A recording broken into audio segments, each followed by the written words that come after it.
Yes, welcome to today's webinar where we are going to be discussing the mechanics of the mind and exploring the Yoga Sutras.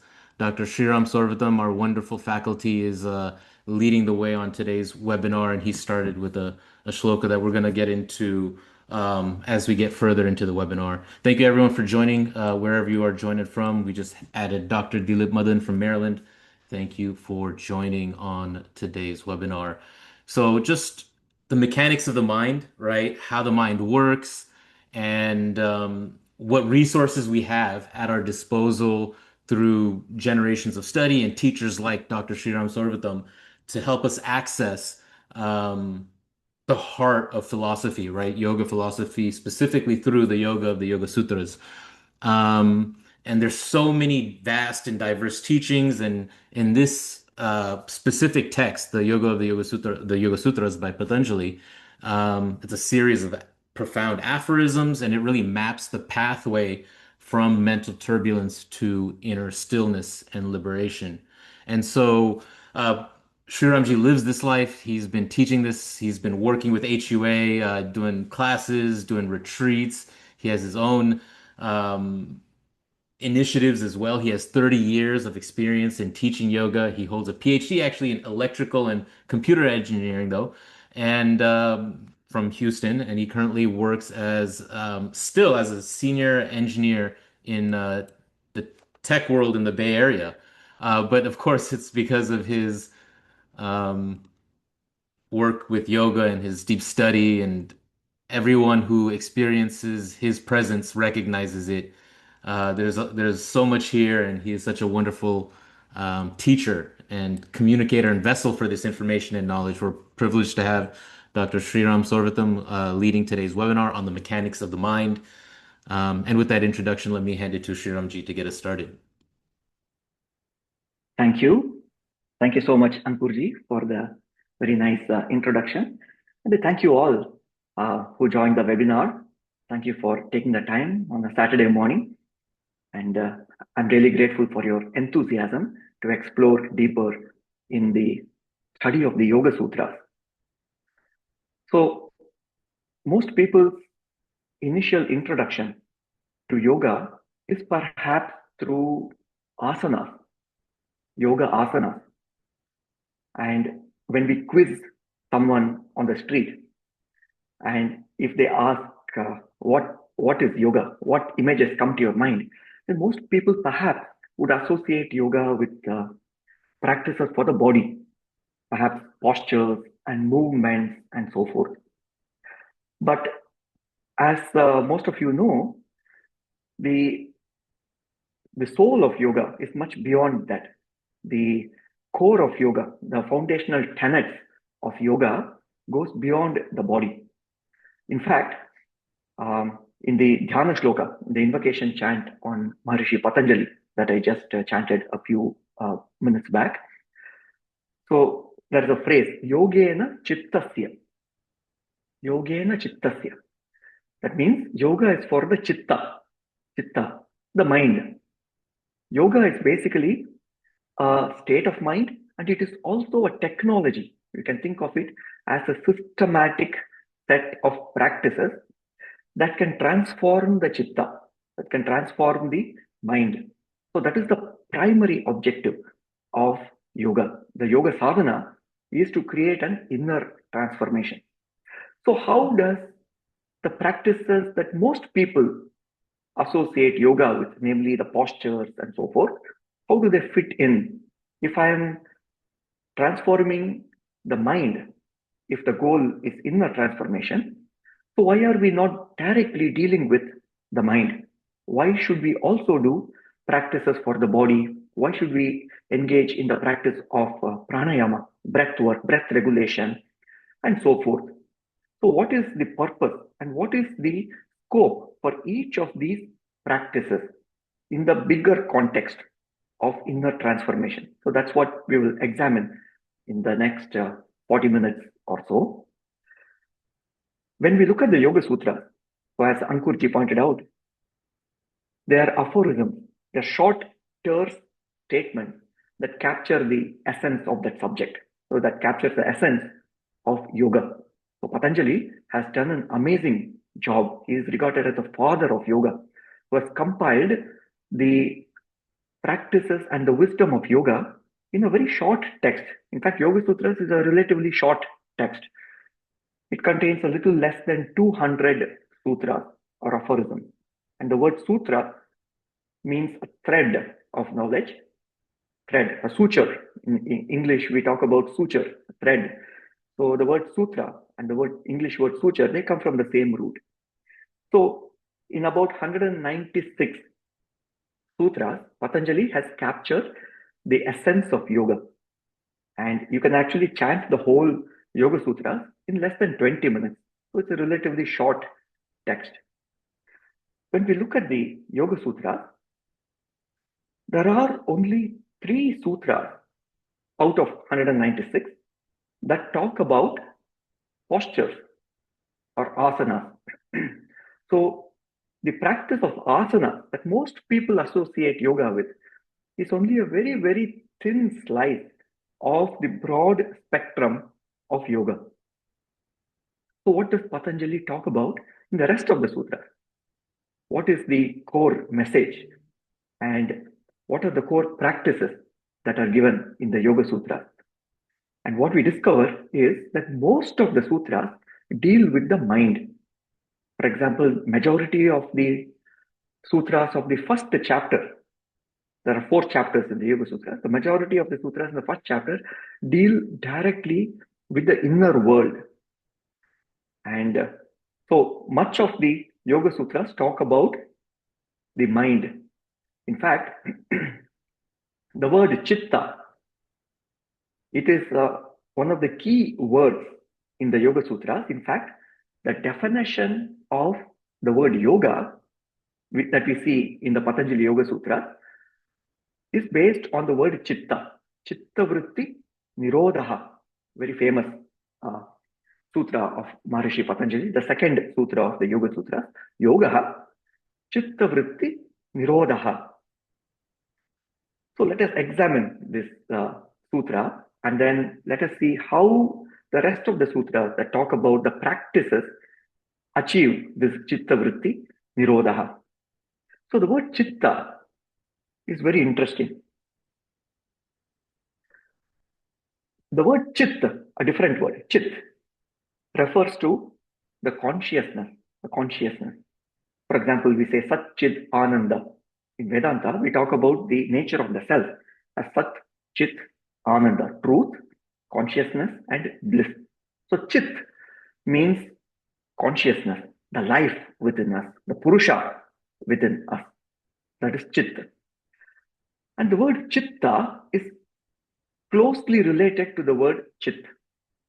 So Chitta, there are several definitions of Chitta that we see in the yoga text and also in the Vedantic text. One of the definitions of the word Chitta is Chid iva bhavayati iti chittam. Chid iva bhavayati iti chittam. That means Chitta is that which appears to have consciousness, but it is not really conscious. You see? For example, if we look at a robot, we may think that it has life. We may be deceived to think that it has life. But then we discover, no, it's an inanimate thing. So when you connect it with all with the electricity and when it is functioning, it appears lively. So the analogy they give in the classic yoga text is that of the moon.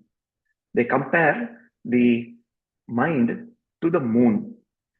So when we look at the full moon in the middle of the night, although it appears luminous, the light that we see from the moon, we know, intellectually, we know that it is just the borrowed light of the sun. You see? So like that, our mind also, although it appears lively, it appears as if it is filled with consciousness, it is not conscious by itself. It is simply reflecting the consciousness of the self. It is like moonlight, which is nothing but a reflection of the sunlight. The sun is self-luminous. Like that, the Chit is self-luminous. The self is luminous. filled with life. And the mind is just reflecting the quality of the self. It is just reflecting the light of the self. Now, Patanjali says, he makes a very interesting observation early on in the Yoga Sutra, is we experience the world, or we can say we consume the world through the light of the Chitta. You see, through the reflected light, through the light of the Chitta. Or you can say our entire life experience happens in the stage of the Chitta. You can think of the Chitta as a playground or as a stage where the drama unfolds. And the self, the Purusha, is actually witnessing all the activities that happen in this stage called Chitta. You see, so whatever we experience from the outside world, when we see an object or when we hear a sound, it has to register in the Chitta. Only then we can perceive it. You see? So the activities of the Chitta are called the vrittis, the Chitta vrittis. The word vritti means activities. And Patanjali enumerates many activities, 5 different activities of the Chitta. For example, one of the activities is to experience what is happening in the outside world, pratyaksha. So pratyaksha is one of the 3 pramanas, how we receive information. When we see a tree, for example, we don't see the tree directly. The image of the tree appears in the Chitta as a vritti. It appears as an imprint in the Chitta. There's an activity in the Chitta that registers the image of the tree. And we can actually look at the mechanics of it. For example, the light from the tree goes through the eyes, and there is a inverted image that is created in the back of the eye, in the retina. And there are optic nerves that carry that signal and transmit to the brain. And from the brain, it is taken into the stage of the Chitta, and it registers as a vritti, an activity in the Chitta. So what we actually observe is the tree vritti in the Chitta. It has to register in the stage of the Chitta. So whatever we experience from the outside world, it is consumed through the lens of the Chitta, or you can say through the mirror of the Chitta. The Purusha is constantly observing the Chitta. And the Chitta has other activities as well. For example, sometimes it misinterprets what it sees, such as the classic example of the rope snake analogy. For example, when we see a rope, we mistake it for a snake and we get afraid. So it triggers our fight or flight response. So what happens is there is a different vritti that is created in the mind, snake vritti. But the actual object outside is different. It's a harmless rope.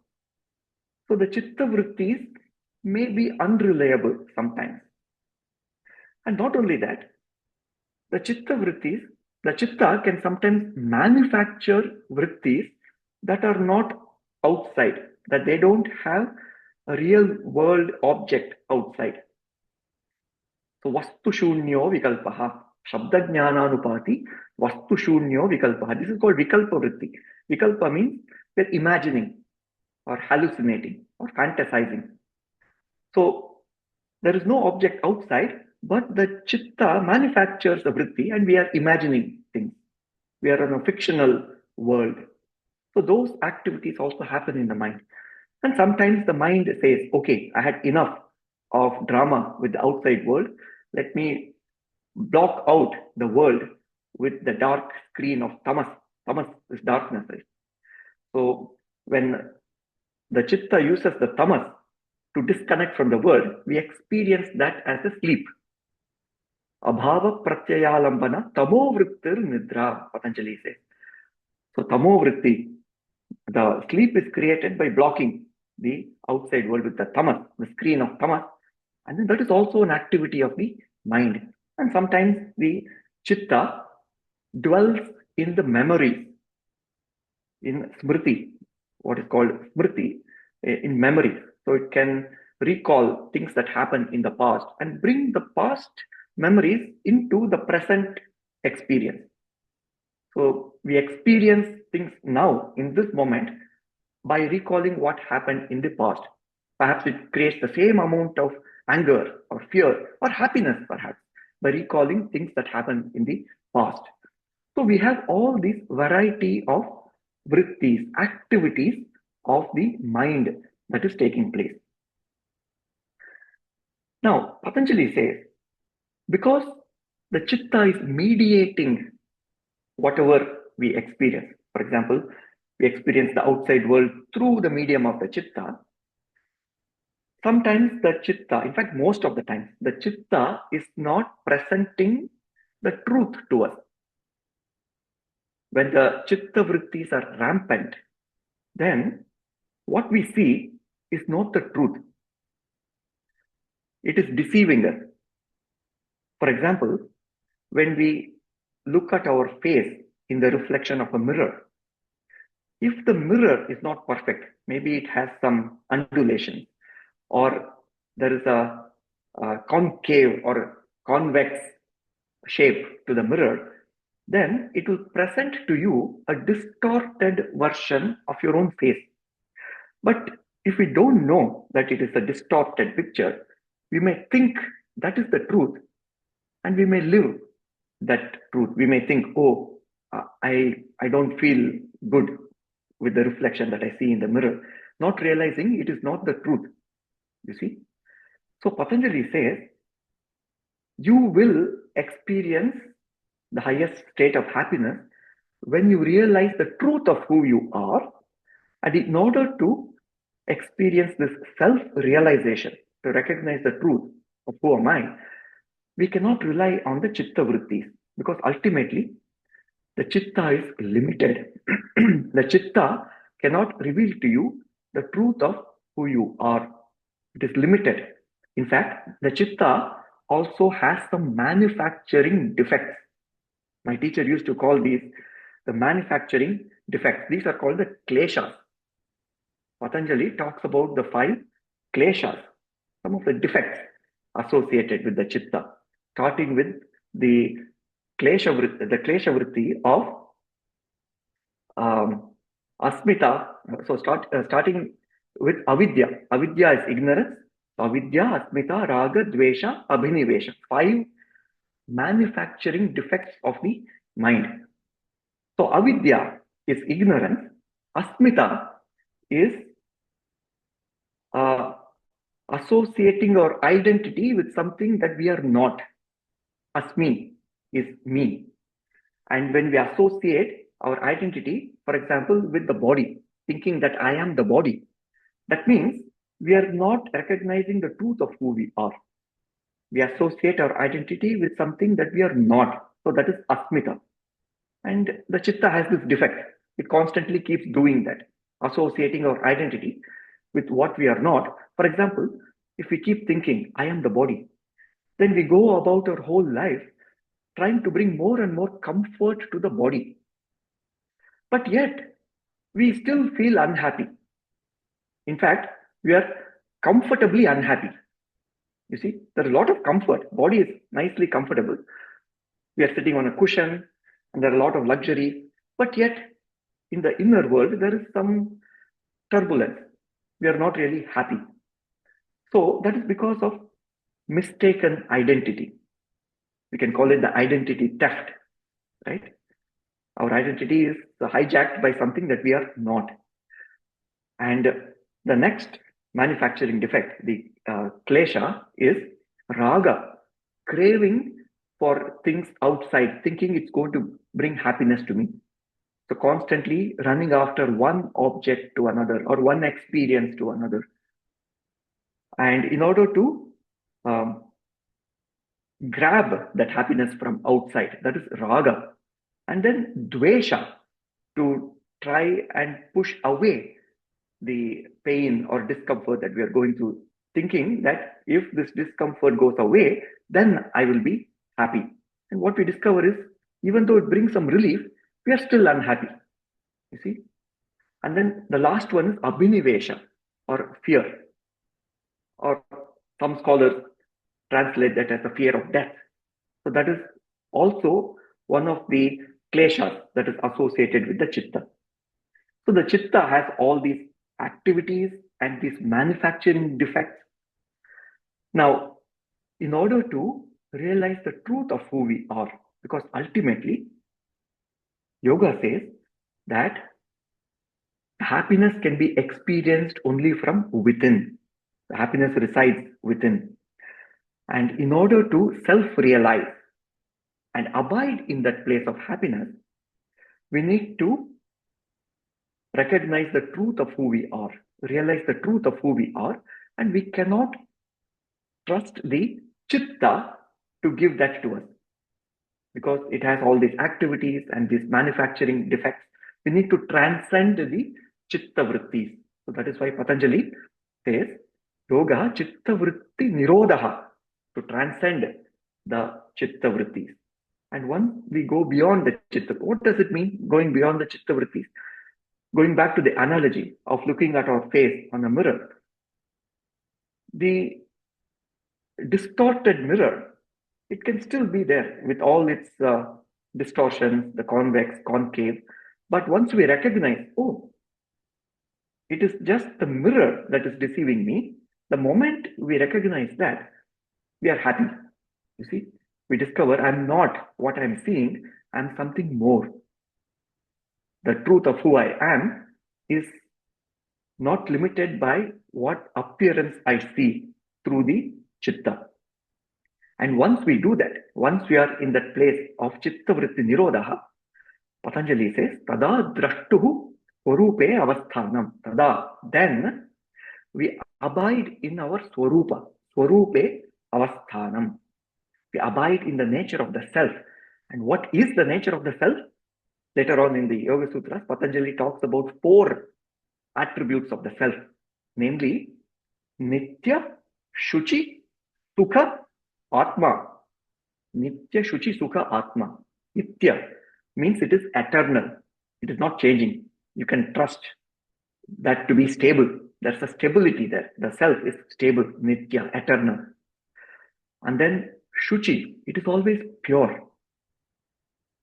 For example, even when we go through ups and downs of emotion, the self does not get besmirched. In other words, it is still very pure. It is like the diamond, even though it goes through a gutter, it's still very pure. It is still very valuable. You see? So, like that, the self is pure, Shuchi. And then Sukha, it is the source of joy or bliss. And Atma means it is indivisible. We cannot cut it.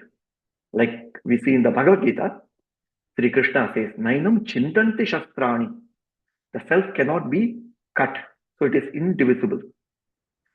So once we are in the place of self-realization, swarupe avasthanam happens. That means we abide, we are experiencing these 4 attributes firsthand.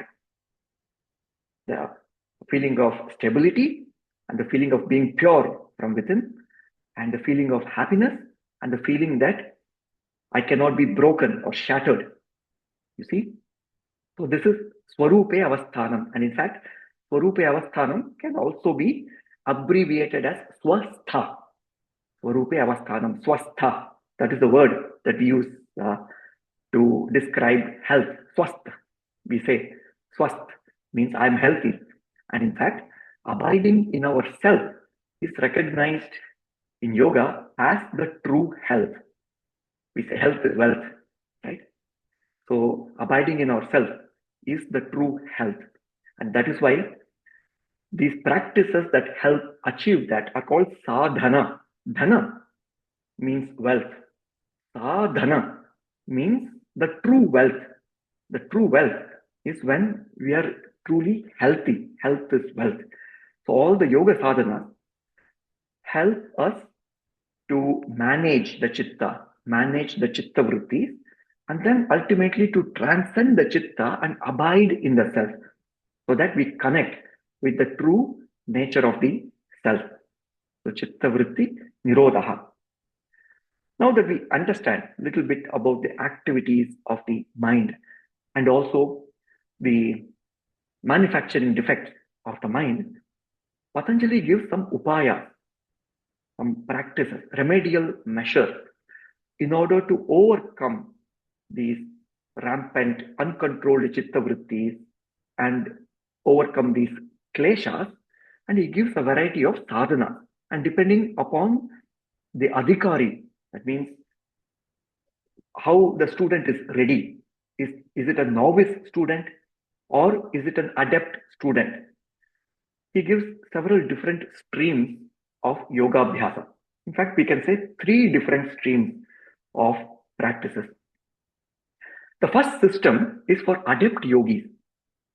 And in Bhagavad Gita, it is called Yoga Rudha. Yoga Rudha means an adept yogi. For adept yogis, Patanjali gives the system of practices that deal directly with the inner world. So who is an adept yogi? An adept yogi is one who can control the mind to be one-pointed, ekagra chitta. If they tell their mind, oh mind, please focus, please concentrate, then the mind will listen to them. Perhaps only very few people have this capacity, right? So for people who have this capacity, they can deal directly with the inner world. In fact, we see a similar teaching in the Bhagavad Gita as well. Arurukshor muner yogam karma karanamuchyate yoga rudasya tasyeva shama karanamuchyate. For yoga ruda, adept yogi, shama, that means abiding in the self, going inward, introverted practices are recommended. Whereas for a arurukshu means a novice practitioner who just stepped in, taking the tiptoeing into the yoga world. So for a novice yogi, for whom the mind doesn't listen to them, the mind is scattered perhaps or distracted, especially in this day and age. There are so many distractions, right? So many gadgets and gizmos. My teacher used to call them WMDs, weapons of mass distraction. With so many distractions, our mind is all over the place. It is scattered. So for Arurukshu, the first step is not through the mind directly. In order to bring the mind slowly to the place of focus, we need to first attend to the body, attend to the prana, attend to our senses, and so forth. Step by step, we need to come from the outer world to the inner world.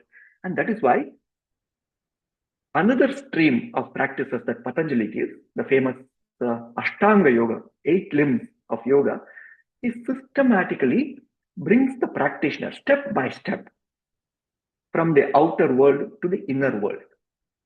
If we don't take steps to prepare the body or prepare the breath, the prana, and directly try to do inner practices such as meditation, what happens is when we sit down for meditation and close our eyes without preparing the body, we discover, oh, my body hurts.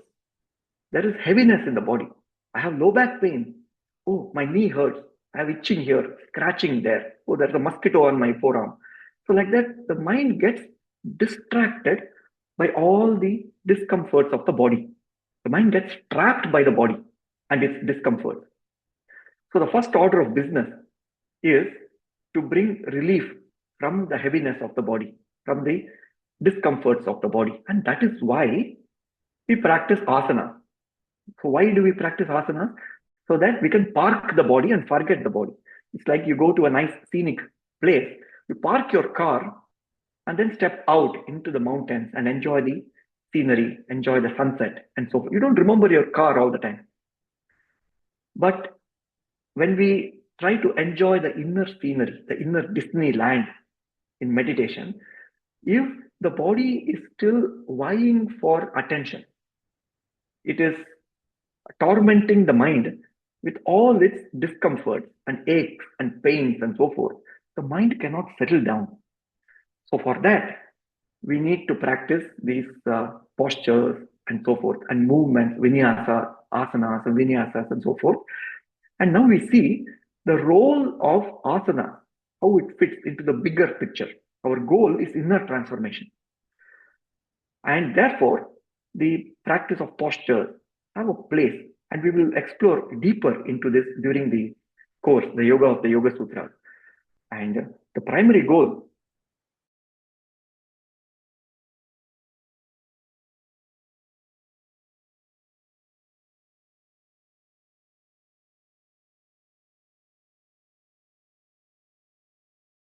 and once there is comfort and stability, we can go deep in meditation. We can forget the body. You see, our body doesn't torment us with its discomfort. The body feels so light that we can forget the body. It is called Angalagavam. Laghu means lightness. Angalagavam, the body feels so light, it feels as if the body has disappeared. It recedes into the background, and all our attention is now on the task at hand or going inwards in meditation. In fact, this is one of the definition of health, physical health in yoga, Angalagavam. The ability to forget our body is true health, true physical health. You see, only when the body is healthy, we are able to do that. Otherwise, the body keeps reminding us of its discomfort. And so when we prepare the body and then we prepare the prana, without preparing the prana, without bringing the prana flow brisk in the system, without any turbulence, but a tranquil flow of prana. You see, there is a flow state, you can say. Prashantavahita samskarat, Patanjali says. He describes the flow state actually. Tasya prashantavahita samskarat. Vahati, it is flowing, brisk flow of prana, but prashanta, tranquil flow. In scientific terms, in fluid dynamics, we call it the laminar flow, streamlined laminar flow, as opposed to a turbulent flow, where there is a lot of restlessness, traffic jam, and all that. So when there's a tranquil flow of prana, what happens is the mind is filled with sattva. The mind feels so clear and brilliant. Otherwise, when the prana is moving very sluggish in the system, when we sit for meditation, what happens is that we fall asleep. You see? And unfortunately, slumber is not meditation. And that is why we practice pranayama, so that we remove the tamas. Tamasoma jyotirgamaya, we say. Lead me from darkness to light. And Patanjali says in one of the sutras, Tataha kshiyate prakasha avaranam. The prakasha, inner light, is covered by layers and layers of tamas, avarana. And by the practice of pranayama, Tataha kshiyate prakasha avaranam. These avaranas are slowly peeled away layer by layer. It is like when fire is surrounded by dark smoke. So we cannot see the light within, we cannot see the fire from outside. But the moment there is movement of air and there is wind, it clears the smoke and reveals the inner light. So in like manner, with the practice of pranayama, it removes these avaranas, these dark clouds of tamas that surround the inner light, and it reveals the inner light. You see, and then the mind is fully alert. We have elevated the quality of awareness. And with this high quality awareness, when we enter the portal of meditation, we are able to experience a profound, high quality experience of meditation. You see, we are not sleeping, we are not caught up in the torments of the body, the discomforts, and so forth. So the body doesn't interfere with us, it assists us in our practice, it doesn't resist our practice. And then the prana assists our practice, it doesn't resist our practice. And then there are also practices of how to control the senses through pratyahara. Pratyahara. Ahara is food that we consume, and in yoga, we also talk about the food for the self, or food for the mind, or food for thought. Whatever we consume through our senses, whatever we see, hear, taste, smell, or touch.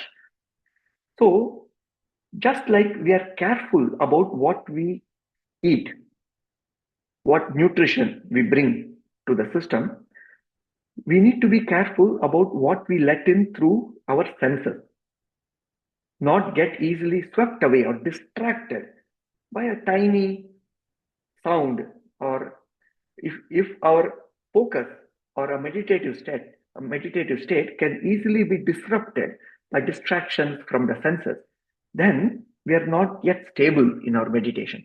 So there are practices in yoga where in Pratyahara, to bring the awareness inwards away from the contact of the senses with the sense objects. And then the mind can settle down in meditation.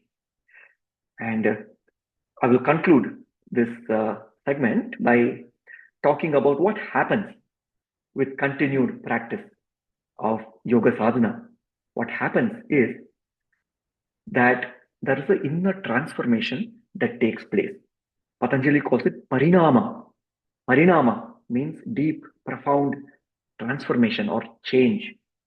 And in the Yoga Sutras, we see three different transformations, three different inner transformations that take place with the practice of yoga sadhana. The first is called Nirodha Parinama. Nirodha Parinama means the transformation where a turbulent mind is transformed to a tranquil mind. So the mind is agitated, bringing that agitated mind to a place of peace, stillness, tranquility. That transformation is called Nirodha Parinama. So that happens in due course of time with practice. The second transformation that happens is Ekagrata Parinama. We are able to transform a habitually scattered mind into a habitually one-pointed mind. When the mind is scattered, when the mind is all over the place or shattered, broken, then we don't feel good. So to quote my teacher, he used to say, when the mind is in pieces, there is no peace of mind. When the mind is in pieces, there is no peace of mind. So the second transformation, Ekagrata Parinama, it transforms a habitually scattered mind into a one-pointed state of mind. And the third transformation is called Samadhi Parinama. Samadhi. When the mind is not in a place of samatvam, when it is not in equilibrium, when the mind is experiencing a roller coaster, ups and downs of emotion, going up and down, sometimes feeling elated, sometimes feeling depressed, and it is cycling through these extremes, these dvandvas or dualities, then we don't feel good. We feel torn between the two extremes. So this transformation, Samadhi Parinama, is nothing but transforming this yo-yo mind to a yoga mind. You see? So this roller coaster, ups and downs, it brings stability to the mind. So whatever situations happen around us that provoke us perhaps, the yogi who has transformed their mind is able to re-establish their equilibrium. They don't get shattered or they don't get broken by what is happening in the outside world. They are able to quickly find their center. You see, even during provocation, they're able to quickly find their center back. So that is the Samadhi Parinama. So Nirodha Parinama, Ekagrata Parinama, and Samadhi Parinama. These are the three inner transformations that happen with the practice of yoga. And ultimately, the Chitta Vritti Nirodha happens. And what happens in that state, Patanjali describes it very beautifully. He says, Shruta Anumana Pragyabhyam Anya Vishaya Visheshar Tattvas. What is revealed to you from this profound state of mind after the inner transformation has taken place? What revelations that you get, the ideas, the insights, the intuition you get is far superior to the knowledge that we receive from hearing things from outside, Shruta or Anumana, or through logic or inference. You see, our logic has limitations. Inference has limitations. For example, when we think about great genius people like Ramanujan in mathematics, they didn't arrive at these beautiful ideas through logic. It was through flashes of insight. And these flashes of insight that come to us in that state of yogic state of mind are far superior to the mundane knowledge that we experience through logic or by studying from second-hand information that we hear from outside and so forth. Shruta anumana pragyabhya anya vishaya visheshar tattvat. So that is what we are after, to transform the mind, to create this deep inner transformation. We can think of this as transforming coal into diamond.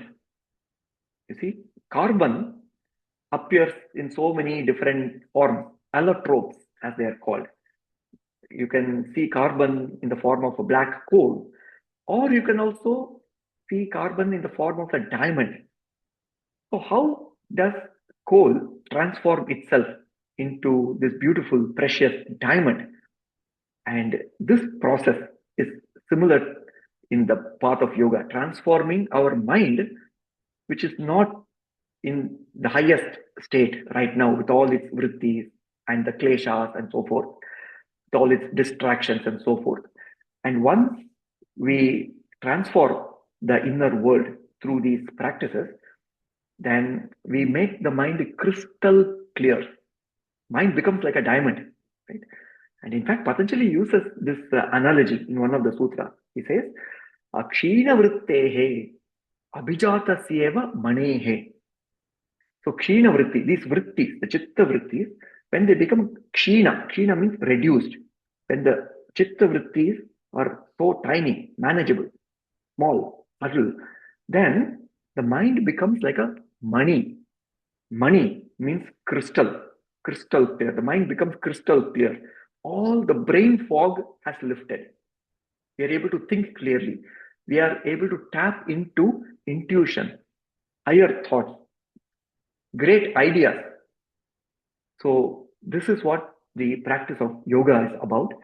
And I hope I conveyed a little bit about how the practices for the body, the prana, using pranayama and so forth, how they fit into this larger scheme or the larger objective of yoga. So, in the upcoming quarter, the winter quarter, we if this subject interests you, then I will welcome you to join us in this course, Yoga of the Yoga Sutra, where we deep dive into these different aspects, and we will explore in each session during the 11 session course. We will examine different themes. For example, one of the themes is the definition of yoga. We will do a deep dive into it and how the definition that Patanjali gives is similar to or different from other rishis. How does it compare and contrast with the definitions that we see in the Bhagavad Gita or other texts like Yoga Yajnavalkya, Hatha Yoga Pradipika, and so forth. And then we'll also explore in one of the sessions, the focus will be on Kriya Yoga, the yoga of activity. And then Ashtanga Yoga, we'll spend 2 or 3 sessions there. And then Raja Yoga, what is Raja Yoga, and so forth. We will examine all of these during the course. So if this interests you, then I would welcome you to join us for the course.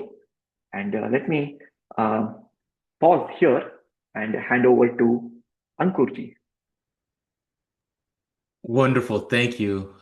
Really beautiful webinar, summary, explanation, big concepts. Always a pleasure to have you, Shriramji, talking about transformation and the kinds of transformation. I love that line, going from a yo-yo mind to a yoga mind. I don't know if you could tell I was doing that in the background, trying to get the polls going and other things with the webinar. I was like, oh yes, let me hone back in, and very, very appreciative of. Let me just put that there. And if you haven't yet put in the chat where you're zooming in from, please do let us know. We'll take your questions. Please put those in the Q&A box. I had a couple polls up for you. Thank you for answering if you did. Um, Chittaranjan Shuklaji says, you are a great teacher, Shriramji. I think a lot of people that feel that way. I've got two people. I think it's the same. Rakesh Dograji in the Q&A box. He's taken your course before, and he's wondering how this will be different, if it will be different. And may I just add here, Shriramji teaches this course, he teaches other courses, and I think we're going to start doing more in-person retreats. There's a lot of opportunity to get this engagement. If and Rakesh, maybe I can have you on and unmute you in a little bit to talk about your experience in the course beforehand. Shriramji, what do you think? Yes, in fact, although the core material will be the same, this will still be an introduction to the Yoga Sutras. There have been many participants who have done the course 2 times, and in fact, a couple of students who have done the same course thrice. And what they have shared in their experience is because we cover a lot of material, sometimes one round is not adequate, perhaps. The second time, in fact, in my own study of the Yoga Sutras with my teacher, I studied with my first teacher for 14 years, Yogacharya Subramanian sir. And sometimes he used to revisit the same sutra. And I used to be amazed at, oh, the first time around, I missed so many subtle points, missed some nuances. And that became clear. It's like when we want to go deep into some subject, if you want to drill deeper, there is the power of repetition. So that is extraordinarily helpful. In fact, I still study the Yoga Sutras diligently. And each time, even though I've been studying and also in the role of a teacher to share the uh, teachings of the Yoga Sutras, there is still a lot of learning that happens when we revisit that same topic again and again. And in my experience has been each course based on the discussion and based on the topics that come up during the course, no two courses are exactly the same. Sometimes in one of the courses, we take up another aspect of the Yoga Sutra that we did not cover earlier. You see, so there is always some difference as well. Okay. Am I? Yeah, Rakeshi, let's hear from you, Rakeshi. Thank you for joining a previous student. Namaste, Shriramji. Well, my previous experience was great. I think there was a little bit of confusion, the how I understood. I thought mechanics of mind is a separate course number than the yoga of the Yoga Sutras. So I thought there were two different courses. That's why I put up this question. Now I understand they're both same actually. Am I right? Yeah. Thank you, Rakesh ji, for clarifying that. Yeah, this is the title of the webinar that we have. I just wanted to present in today's session on the mechanics of the mind.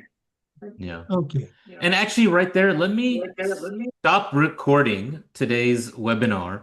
Thank you, everyone, for joining. Hopefully, you'll be able to catch up later. We'll take the Q&As. We'll continue on because putting all the recording afterwards, maybe we'll.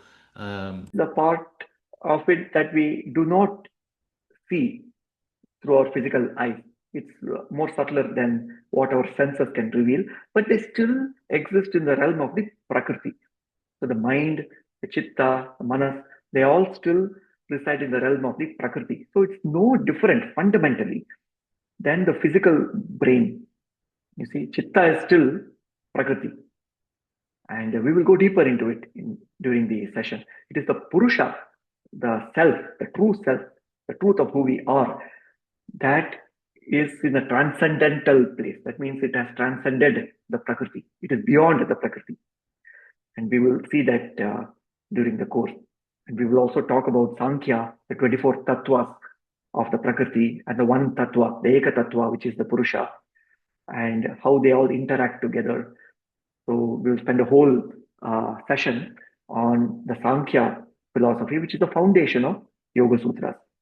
So we will explore all that in great detail. So maybe I will conclude the session with a Shanti mantra. Om Asato Ma Padgamaya Tamasoma Jyotirgamaya Mrityorma Amritam Gamaya Om Shanti Shanti Shanti Harihi Om Shri Gurubhyo Namaha Harihi Om. Thank you. Dhanyavadaha.